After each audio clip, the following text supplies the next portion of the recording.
विजयपुर नामक गांव में धर्म नाम का जमींदार रहता था। उनके पास राम और सोम नाम के दो काम वाले थे।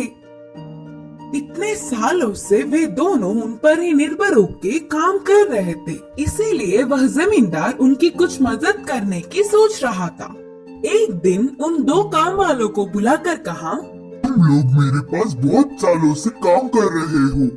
मैं अपने अपने पैरों पर खड़ा होते देख तुम्हारे बच्चे खुश होंगे, इसीलिए हमारे गांव की दक्षिण दिशा की खाली जमीन को तुम्हें दे रहा हूँ।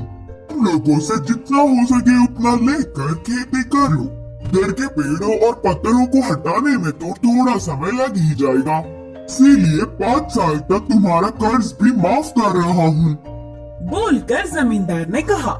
जमींदार के बातों से दोनों काम वाले बहुत खुश हुए और तुरंत गांव से दूर उस काली जमीन में जाकर आजू बाजू में दोनों ही 2-2 गज की जमीन ले लिए। वहां के जमीन पर खराब पत्थर और पेड़ों को हटाकर साफ कर रहे थे और ऐसे ही धीरे धीरे खेती का काम भी शुरू करने लगे।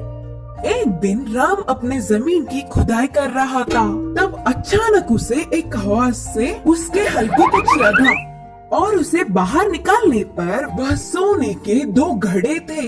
उनमें बहुत सारे सोने के जेवर भी थे।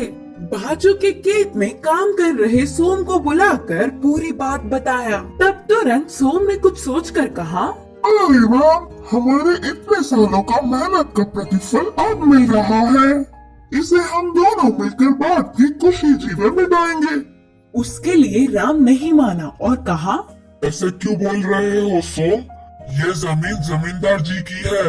इधर मेरी हर चीज पर उनका अधिकार है। ले जाकर उन्हें ही दे देंगे।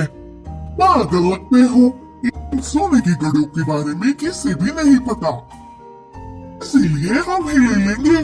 बोलकर सोम ने कहा, ठीक है फिर, आज रात तक सोच कर बताऊंगा। बोलकर उन्हें घर ले गया राम। राम पूरी रात बहुत सोचकर सुबह ही जमींदार के पास जाकर उन कीमती जेवरों को देकर खेत की ओर चल पड़ा। फिर राम को कोसता हुआ उसकी जमीन में भी कुछ कीमती मिलेगा ही करके ध्यान से धीरे धीरे जगह जगह सोम ढूंढने लगा। उसकी सोच के मुताबिक ही दोनों सोने के घड़े उसे भी मिले और सोम की खुशी का हद ही नहीं रहा। बाजू के खेत के राम को यह बात पता ना चले, इसका ध्यान रखा और उन्हें घर ले जाकर छुपा दिया। वह पूरी रात सोम को नींद ही नहीं आई। अगले दिन सुबह ही बिना किसी को खबर पड़े शहर जाकर उन जेवरों को एक बड़े सेठ को दिखाकर और वह सेठ ने उन जेवरों की जांच करके नकली है बोलकर नक्की कर दिया। अब ना कुछ कर पाते हुए उदास होकर घर आ गया सोम। अगले दिन ही जमींदार ने अपने घर राम और सोम को बुलाया। जेवरों से भरी उन सोने के घड़ों को मैंने ही उस जमीन में गाड़ा था। मेरी इस परीक्षा में राम सफल हुआ। तुझे धोखा देने की सोचने वाले सोम की जमीन भी राम को ही दे रहा हूँ। अब से वह पूरे 4 गज की जमीन पर ईमानदार से काम कर लेगा। राम बोलकर जमींदार ने जमीन के कागजात राम को सौंपे। जमींदार को धोखा देने की सोचने पर सोम को अच्छी